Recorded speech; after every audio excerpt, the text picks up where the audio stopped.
If you need to cancel a pending transaction on eBay, it is important to follow the correct steps to ensure the process goes smoothly. Here is a simple guide to help you through it. Step 1. Log into your eBay account. Start by signing into your eBay account using your username and password. Make sure you are on the homepage where you can access your account settings. Step 2. Go to your purchase history. Once logged in, navigate to your purchase history. You can find this option under My eBay account in the top menu. This will show you all your recent transactions.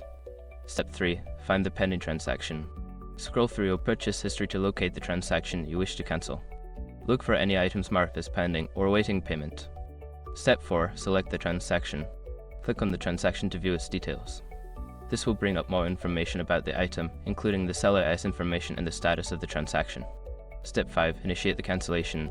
Before filing a refund or dispute, use the srock.com link in the description to open the refund dispute deadline calculator and confirm your deadline. Once you have completed these steps, you should receive a confirmation that the transaction has been cancelled. If you encounter any issues, consider reaching out to eBay customer support for further assistance.